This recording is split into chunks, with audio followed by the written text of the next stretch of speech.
Your bitch legs open up for a nigga like me. I be shooting y'all niggas like my name's Spike Lee. I was voted most likely to be a champ like Ali and murder any motherfucker who try to psych me.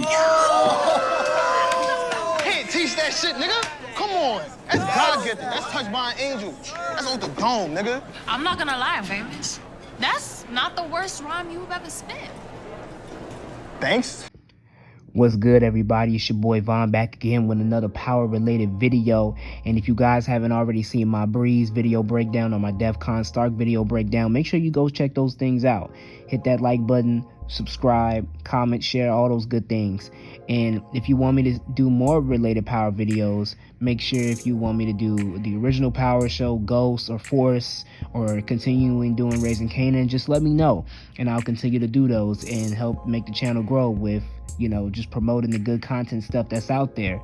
But today, we're going to be talking about two favorite characters that I like to look at when I'm watching Raising Kanan. Aside from Marvin, you know, and Unique, I would like to look at these two characters because they kind of bring a comedic relief to each other on the show, and that being is Jukebox and Famous.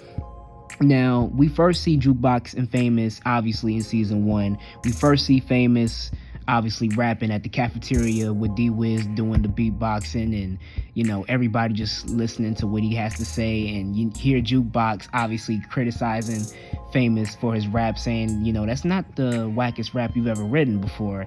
And Famous is just like, whatever, you know what I mean? And to see their relationship was funny because Famous also admitted that he had a crush on Jukebox, and Jukebox was like, nah, nigga, that was never gonna happen.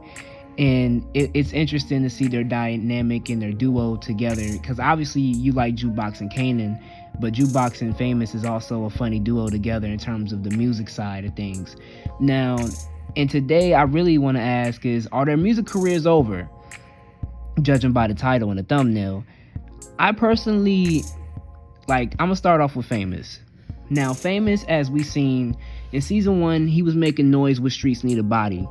And come season 2, he had put out an album called Fuck Fame, but the album didn't really push well because, you know, of his management, and also because Famous really wasn't caring about writing more rhymes. He was just too busy, you know, being promiscuous with other women and, you know, not really writing enough rhymes. And then also, to top things off, you know, when he wanted to get back into the studio, Lulu at the time was having problems with Cartier, so that also kind of was blocking his future of trying to continue to do music. But then I think things went more downhill for Famous once he got kicked out of his mom's house. And once he got kicked out of his mom's house, that's when also he had to go find, you know, how to live by himself, but also trying to, you know, keep up with the rent. He tried to go rob Freddie, and while robbing Freddie, he ends up accidentally shooting him, killing him. My mistake. And, you know, Famous, I don't know if he's, you know, gonna still be the same, you know, joking, you know, Famous that we've been seeing, or even wanting to continue to do his music career. I personally don't think he's gonna continue it because obviously he just caught a body. And secondly, when he in season 2, when he got arrested, you know, he was in the jail trying to rap, right? And then the guy came up to him and was like, you know, I don't listen to that noise, basically calling Famous whack. And, you know, you seen the disappointment in Famous' face because he's like, I'm really trying my best to be, you know, something positive, but then, you know, I'm over here in this situation that I am that's kind of preventing me from wanting to do what I'm doing. And personally, I don't think Famous is gonna be, you know, a well-known famous rapper, but if he ends up, you know, being one, I wouldn't doubt it.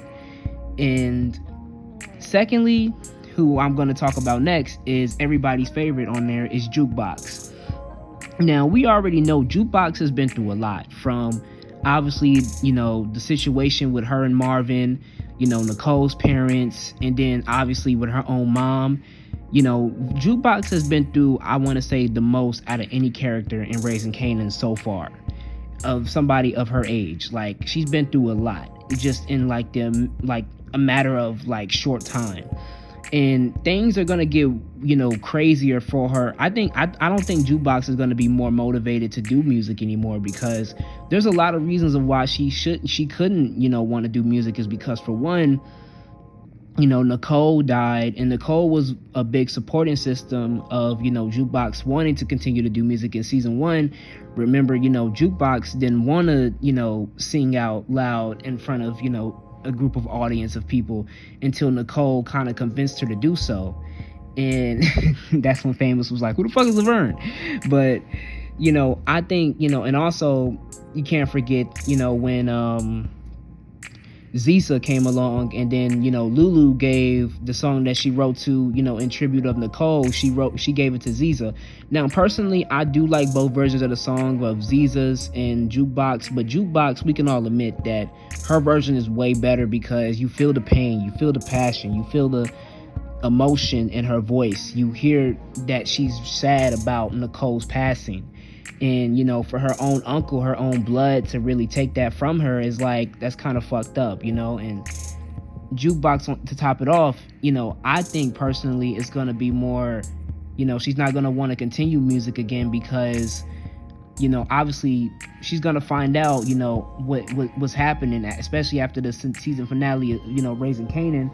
Her mother has been killed in the war, you know, with the Italians, you know, the Thomas organization with the, you know, Italians, and then her father being shot. You know, I think that's really going to, you know, trigger Jukebox to like kind of not continue to do music. And if something happens to Marvin again, you know, whether if he's getting shot or, you know, fall into an addiction or whatever, I feel like that would probably be the last straw or breaking point for Jukebox. But in season 1, you saw that both Famous and Jukebox were kids. Despite what they were going through, you saw them both wanting to, you know, continue to do music, and you saw them have a you know, extreme love for it. And then in season 2, you start seeing both of them kind of stumble, you know, and crumble slowly, just, you know, getting weakened to their environment because of certain shots that weren't happening, you know, due to Crown Camacho, a Lulu Thomas, a Cartier Farid, a Zisa, you know, all these things. But do I think their careers are over? Personally, I mean, I think their careers are over in terms of music, but if they do continue, you know, either Famous's or Jukebox's career in terms of season 3 in the beginning or whenever, you know, season they do, I wouldn't be mad at it, you know, but I want to personally say that it's over. But y'all let me know what y'all opinions are in the comment section below. And make sure you hit that like button, subscribe, share, comment, all that good stuff. And your boy Von out. Peace. What's up now, bitches?